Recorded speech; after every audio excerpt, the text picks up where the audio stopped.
Matthew 28. Before we start, I want to say a massive thank you to Pastor Elliot for the opportunity to preach. Man, preaching the gospel anywhere is a privilege, but preaching it in this church, sharing the stage with such great men, I'm very thankful for the opportunity.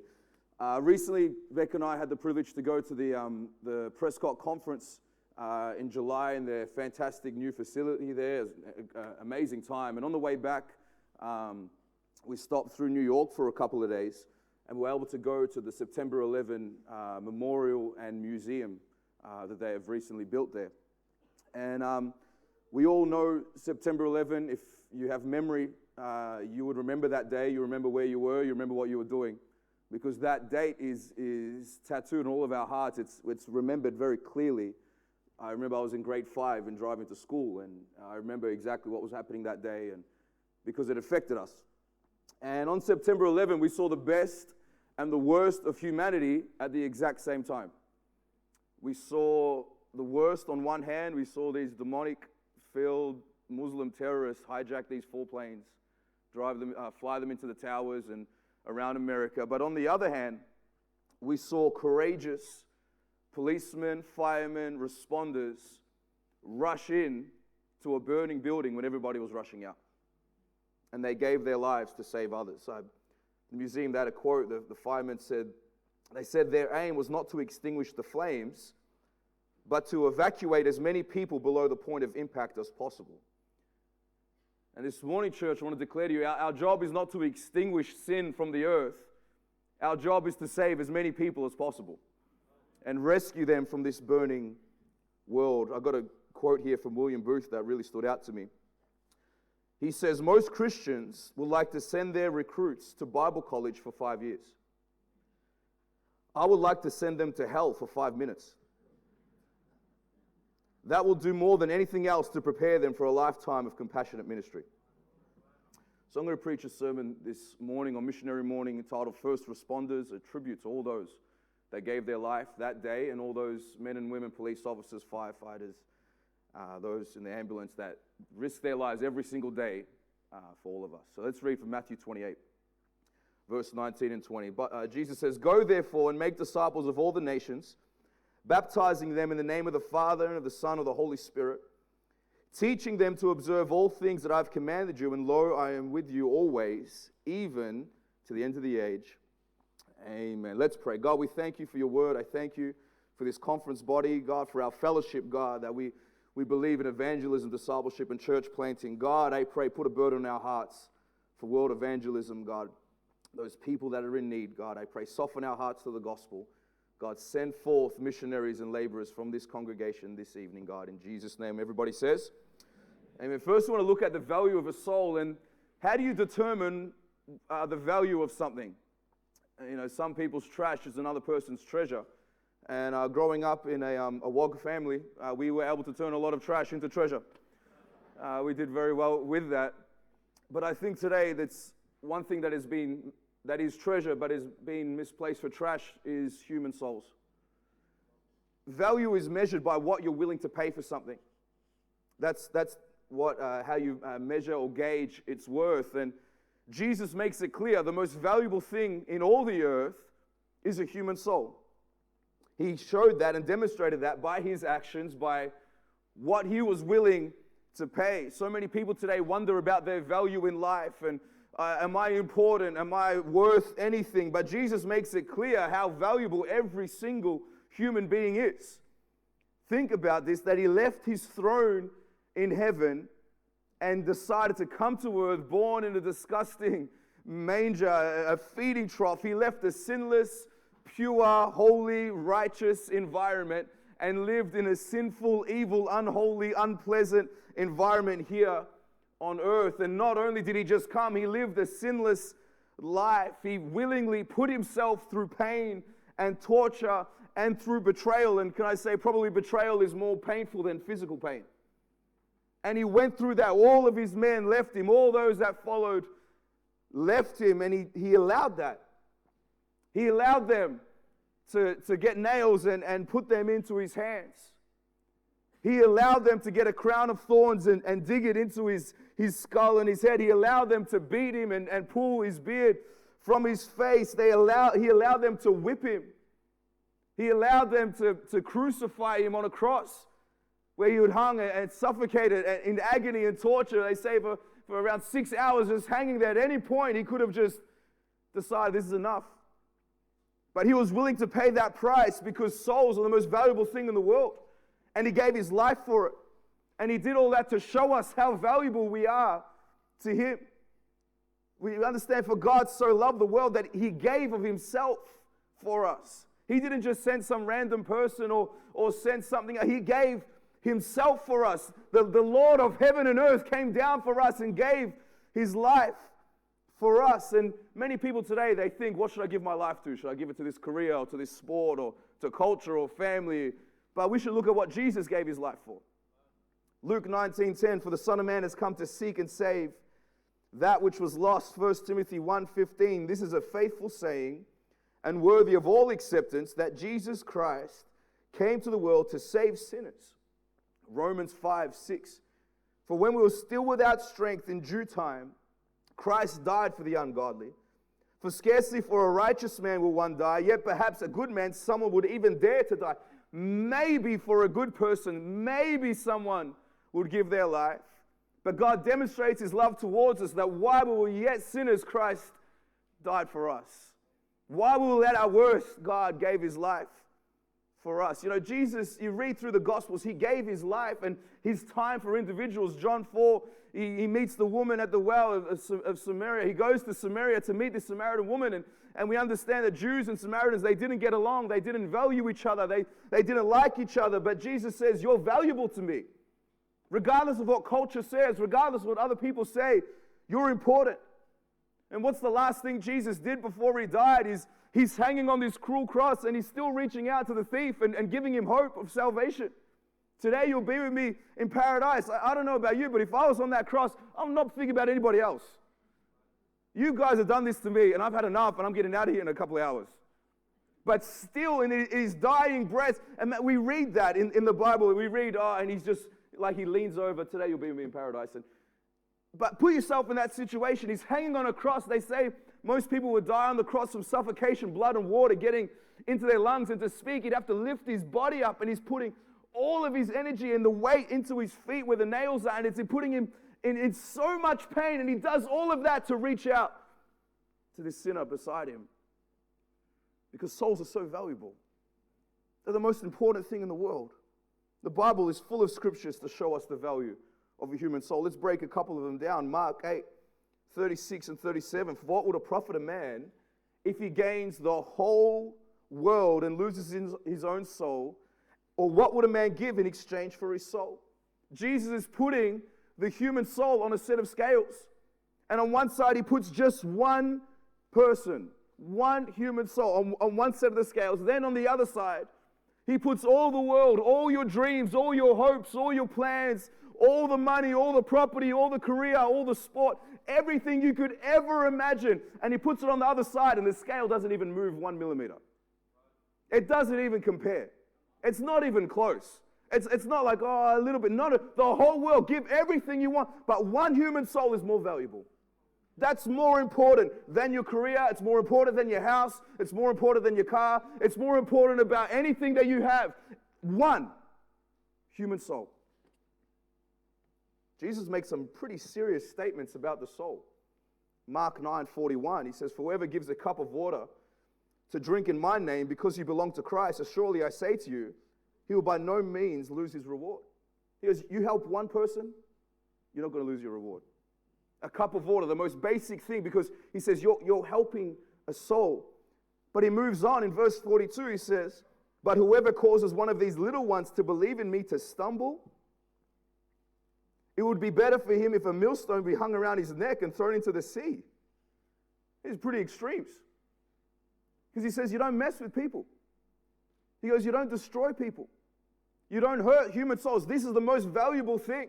You can hurt other things, but don't touch one of the children of God. And this is something we all must be aware of, especially as leaders. I fear for some guys when they stand before God and how they treated some people and how they hurt some people. He goes on. So firstly, it talks about you help others. It's important. It talks about hurting others. Then it talks about yourself. If your hand causes you to sin, cut it off. It's better to go through life maimed than to get your soul in hell. So he's talking about the importance. It is so valuable. It is priceless. James 3 talks about leaders will get a stricter judgment. They won't get a stricter judgment on the clothes they wore. They won't get a stricter judgment on their points of their sermon if they all sounded the same, or how many jokes they got, or how many amens they got in a sermon. They'll get a stricter judgment on what? On how they treated people. On the souls of men and women. Every leader, we must remember this. How are you treating people? What is your value for souls? The two greatest commandments: love God, love people. And we can go all morning on this, but I don't think I need to explain it too much, because in all of our hearts, I believe God's put something inside of us that we realize how important people are. You might not be able to get time off for a holiday, but you can get time off for a funeral. Because there's something in us that it's a human now. And God has placed that in our hearts. In 9/11, 2,996 precious people lost their lives. And that is not just the number 2,996. It's not just something we made. These are individual people, souls, men and women, children, that Jesus died for. And one thing I really loved about the museum and memorials, the dignity that they give to every single person. I've got a video here of the water memorial they've got outside. They've got them where the towers actually stood, and you can play that as soon as that's ready. And they've got this water feature that lies all around, and all these jets of water come across. And it goes into this big, deep hole. And these are all the names of the people who died. It's all around this massive hole here. This is exactly where the tower stood. And it's got all this water flowing through. And so firstly, the names, that they didn't just put them in alphabetical order. What they did was they put them together with their friends.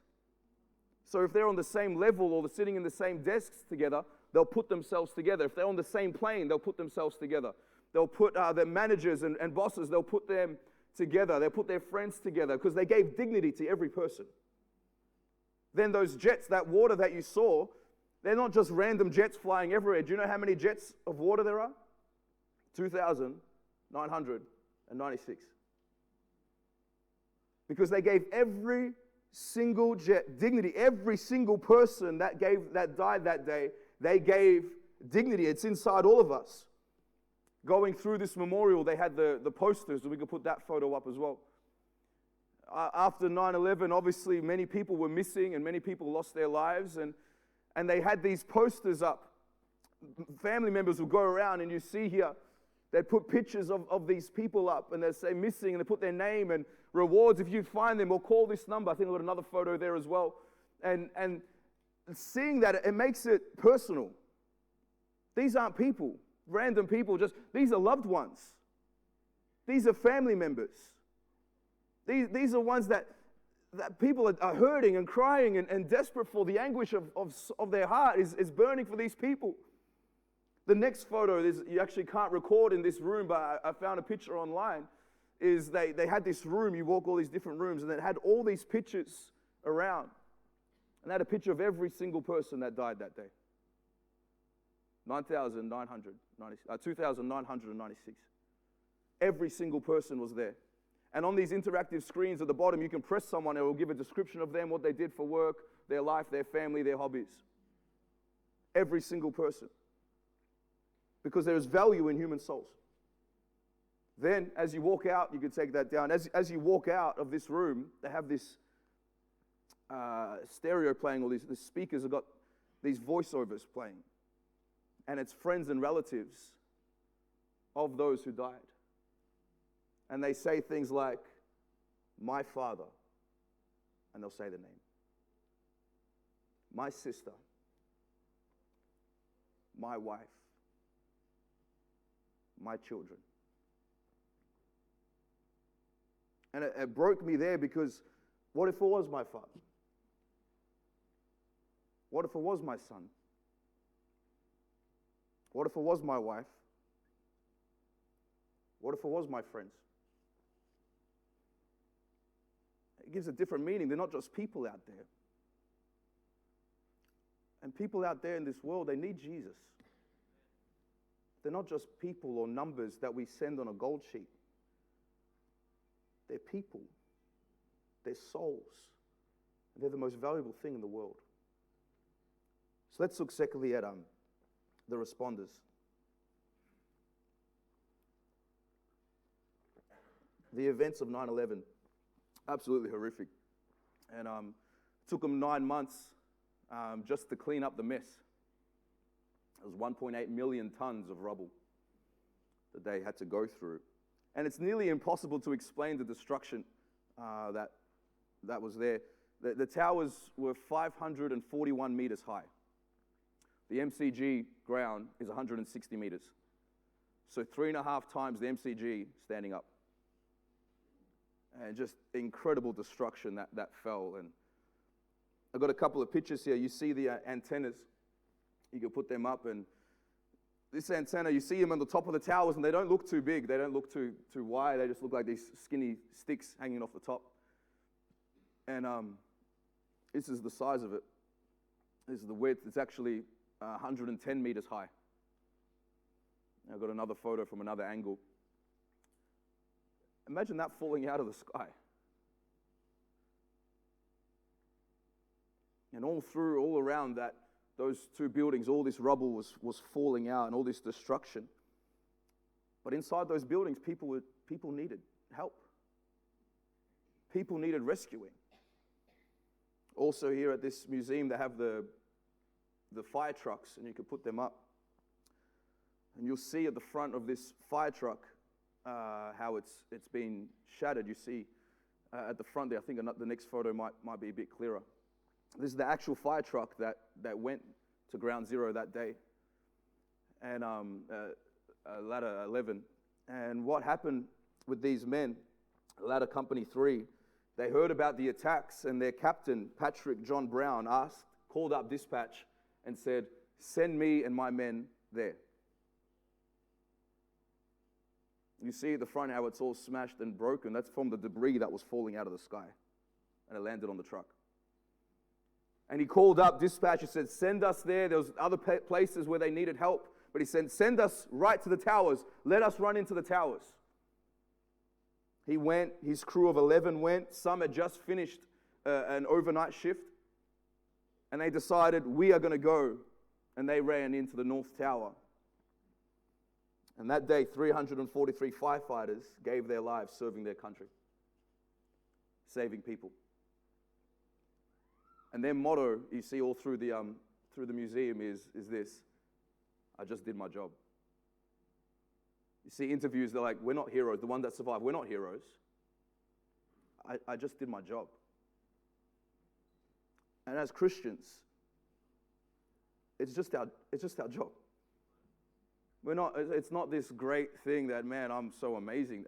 It's Christianity. It's gospel. It's discipleship. It's what Jesus did, and it's what he's telling us to do. Greater love has no man than this, to lay down his life for his friends. They say inside the tower was like a horror movie. Neil Lacente, he was stuck on the 81st floor, and he speaks of the elevator shafts, and from the fuel from the jet that hit the tower, it had all these explosions, and it actually had burnt the wiring of the elevators, and it had set it on fire. And these elevators were free falling because the wire had been burnt and had been so weak. And imagine elevators free falling down, and then it'd land at the bottom and it'd smash and blow, and all this fire and smoke will come out. He said it felt like I was in a horror movie. All this smoke was coming. It was like raining fire in these elevator shafts all around. He goes, I felt like I was in a horror movie. And I wouldn't say it's like a horror movie. I'd say it's probably more like hell. When Revelation 14:11 says the smoke of their torment will be everlasting. And Revelation 21:8, when it talks of the lake of fire. And it was like hell in there. And yet they went in rescuing. Proverbs 28:11 and 12. Deliver those who are drawn towards death. Hold back those stumbling to the slaughter. If you say, surely we did not know this, does not he who weighs the hearts consider it? He who keeps your soul, does he not know it? And will he not render to each man according to his deeds? These people needed rescuing. and the firefighters gave their life for those in need. Bruno Dellinger, he worked on the 47th floor of the North Tower. He was heading down the stairwell. He says the stairwells were so overcrowded and overheated. Smoke everywhere. Regular people, he says, like me, people from upper floors were badly burnt, no skin, no hair, just burnt. They were coming down walking or being carried by other people. He met firefighters and security personnel. In those eyes, you could see that they knew something. It was dangerous. They knew something. And while there was no panic whatsoever in the stairwell, those people were concentrated, focused on doing their job. And while I was walking down, they were going up to their death, and I was walking down to live. They knew that they were giving their lives that day. They responded. Another man, Stanley Pramnath, was an executive at Fuji Bank in the 81st floor of the South Tower. And he was actually eye level, he says, when the plane hit. And he says his desk was the only desk that survived the hit of the plane. All the other desks had broken, debris was falling on top of him. Actually, some debris fell on top of him, and a nail went through his hand, and all this. He was stuck there, and he was crying out for help. He was a Christian, and he cried out, said, "Lord, I don't want to die. Send someone to help me." And Brian Clark was a man from a bank. He was a banker from Euro Brokers on the 84th floor of the South Tower. He was making his way down, and he heard him crying. And he went down, rescued Stanley, and they both survived. Can I tell you, church, that prayer, "Lord, I don't want to die, send someone to help me," is still going out today. People aren't just in burning buildings crying out for that. People are in their bedroom crying out for that. People are all through the streets, at school, at work, they're crying out for this. People are in need and crying out, "Can someone save me?" And we are the responders to their cry. There's a young lady in my church, Olathe, and she gave her testimony a few weeks ago, or a few months ago, in the concert scene.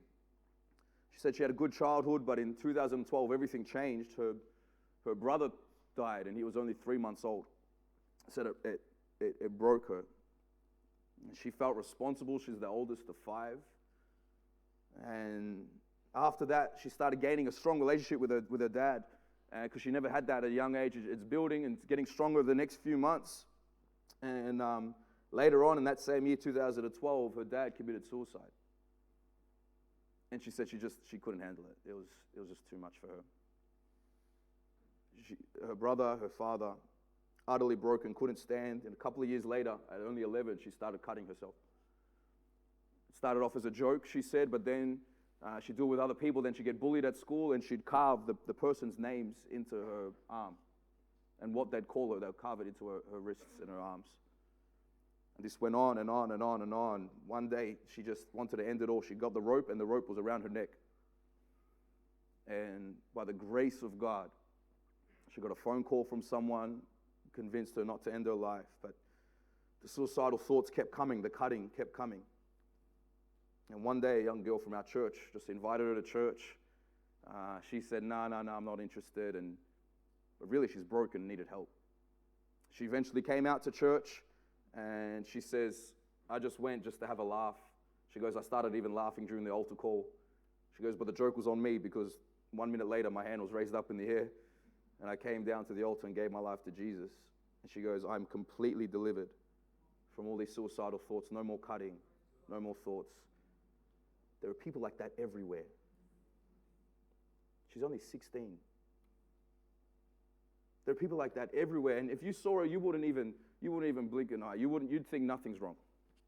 You wouldn't even get. When I read that, can I tell you, when she sent it to me before she gave her testimony, and I'll be honest, I felt convicted. Because I should have gone to New Zealand earlier. How many more people are like that? I went to New Zealand when I was 23. I should have gone when I was 21. Should have gone when I was 19. Because there's so many people like that. Christianity is about responding. And not responding to the needs of others as a Christian is like being a firefighter and refusing to run into a burning building. refusing to help the needs of others as a Christian is like being a firefighter and refusing to run into a burning building. For God so loved us, he responded and sent his son. Now, the duty's on us to respond. And Christianity is all about responding. Pick up your cross, deny yourself, follow me, respond. Respond. Now do so. You've heard this, now respond. That's great. Do something about it, like Pastor preached last night. And the only ones in the Bible who didn't get along with Jesus are the ones who didn't respond. The rich young ruler, I'll do anything, sell this. No, I'm not doing that. And what's needed for world evangelism? Number one, money. Number two, couples. We've got money.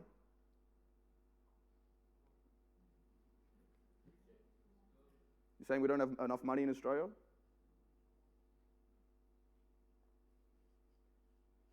We've got money. You're telling me that you wouldn't give tonight if we put up another flag?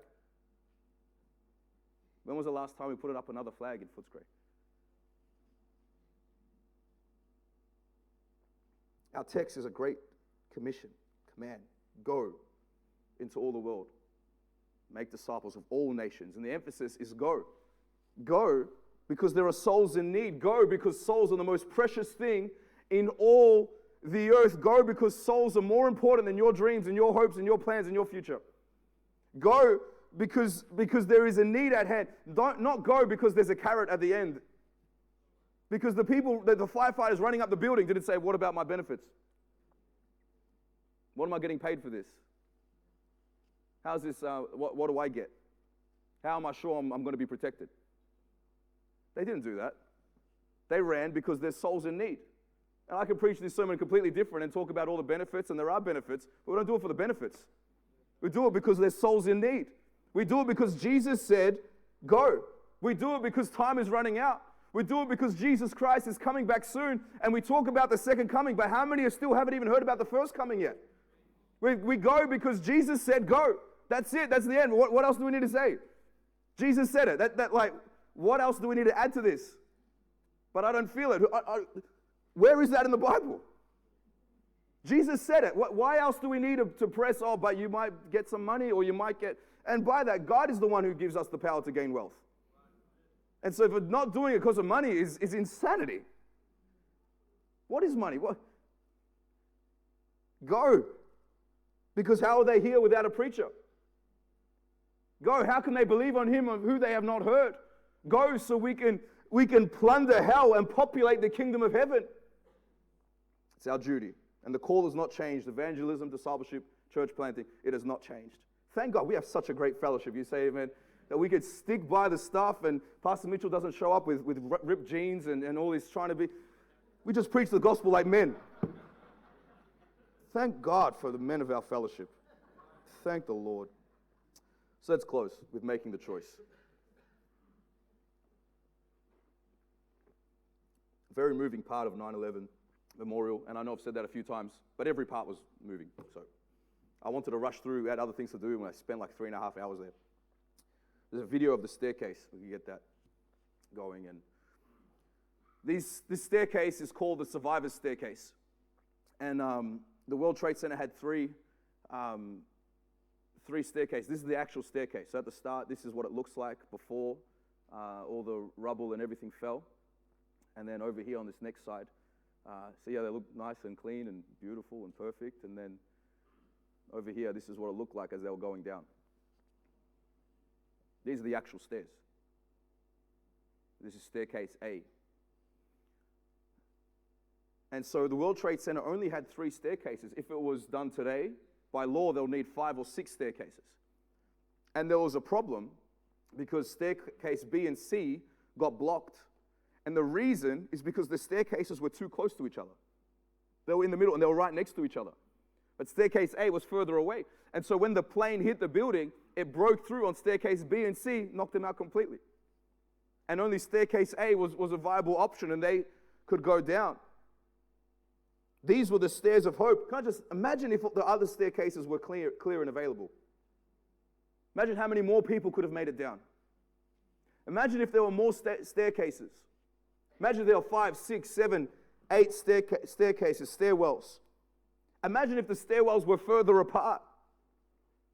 Imagine if there was a bit of distance instead of being so close together, and they could reach the four corners of the building. Church, we are the stairway of hope. It's us. We're the staircase. Jesus has given them hope and freedom, but the way they find it is through us, is through we sending out churches. And it's us who go. And I'm going to challenge you for the nations. Thank God we've got a staircase here in Footscray. Thank God for the staircase in Onehunga and all around these other places and nations. But we need to send out some more staircases. People need Jesus in other areas. My vision is not Onehunga. That'll be a very selfish vision. Vision is the world. And we need to reach all these other places. Could you be that staircase of hope somewhere else? Instead of being so close together, can we spread out a little bit and reach some other areas? Put up some more flags? Coming to conference, seeing people from all these different countries. Isn't conference amazing where you could see people from the other ends of the world, but they have the same spirit? And they're changed by the same power of Jesus Christ. Will you avail yourself to be a light? You know, the firefighters went into the burning building by themselves. But we don't go by ourselves. Jesus says, "Lo, I'm with you, even to the end of the age." You don't have to fear going, because it is God who does the work. Thank God it is God who does the work. Because if it was us, we'd all be in trouble. You know, Luke 16, the rich man and Lazarus. Rich man doesn't really believe in evangelism, does he? Until he's in hell. And then he says he really believes in world evangelism. He says, "Go tell my brothers. They need to hear about this." And I've got another picture here. There was a picture of the torso of Christ. And I'm not really a Jesus idol type of guy, you might have noticed. I'm not really into that sort of stuff. But there's Catholic churches all through New York, and they had this picture here. When I saw it, I was like, yeah, whatever. And so then I saw what was written underneath it. It said, "Christ is represented without arms or hands to remind us that we are to be the arms and hands of Christ to a world with which he will soon return." I've never felt convicted in a Catholic church before. Until that moment. At least I got something right. It was made out of stainless steel that represents the steel exterior of the World Trade Center. That's us, man. Jesus has done enough. What else does he need to do? He's done everything. And now it's our turn. So we have two options. The choice number one is to be a staircase. Second way is to be a picture of strength and this wall. There's a picture here of the slurry wall. And it's the last picture. I hope you're okay with that. When they were building these towers, it was actually very close to the Hudson River. And what would happen, as they're digging, the water would seep in. And they couldn't build, and they couldn't construct anything. And so what they did, they had to build these slurry walls all around. And this is the actual wall. The museum is built right where the towers were. And this is the actual wall that was there. And they built it to keep all the water out. And one thing that they were worried about is as they were rushing into the building, they were scared. What if these walls crack? If these walls crack, all the water would come in and flood these lower levels. So there'll be fire falling from up top and there'll flood rising from the bottom. Incredibly scary time. But despite the plane hitting the tower, despite the tower falling and crumbling on top of itself, these walls were unmoved. No cracks. They didn't shake. They didn't break. They didn't fold. You know, we need some people to go and be staircases, absolutely, and reach the world. But we need people at home to be as strong as these walls. And keep out carnality in the church. And stand for holiness. And stand for righteousness. And stand for discipleship. And stand for what is true instead of letting this religious age infiltrate the church. But we'll stand behind their past and say, we're not going to let this in our church. We're going to fight for the right culture in our church, the right attitude in our church. No matter what comes our way, we won't crack. We won't fold. We won't break. They say 14,000 people escaped the World Trade Center that day. And most of them can thank those walls from standing. And thank God for those who go. But those who stay, there is such a blessing on your life. We need you to stand strong. I love coming back to Footscray and seeing old people again, all my friends again. And they're still here, still serving, still strong in the Lord. I'll close with two more things. after the Prescott conference, I had the privilege of preaching in one of the churches in California. At the end of the service, I handed the service back over to the pastor, and he got up to the church. I'm standing right here, and he goes to the church. Well, I had an opportunity to get a church from Pastor Greg Mitchell called this week, and we had an opportunity to send a guy and replace and take that church, a good church. And he says, but we had no one to send. And it was like that, deathly silent. And I'm standing right here, and I'm like, oh, rapture, let's go.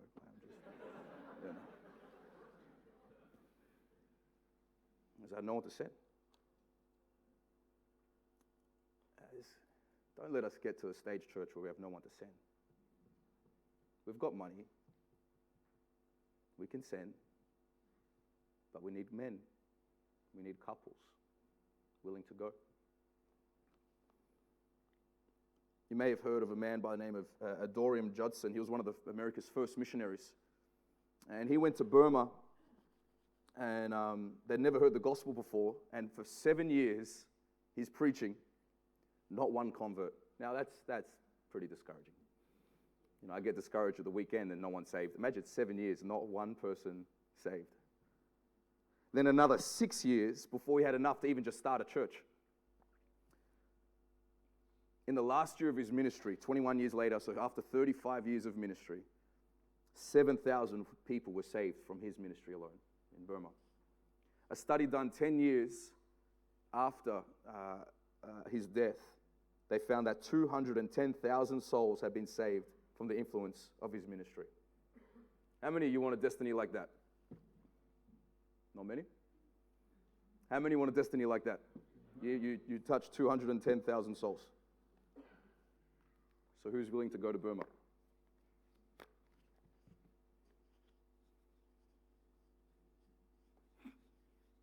Who's willing to go? Who's willing to respond? Who's going to be the first responders? Who's going to put up their hand and say, I'll go. I'll do something. Who's going to go up to their pastor and say, send me? Because you really send yourself. It's not pastor tapping you on the shoulder. It's you tapping him on the shoulder. Saying, send me. Send me. This is missionary morning. First responders. Let's do something for Jesus, church. Amen. Let's bow it. Let's give God praises. Pastor comes.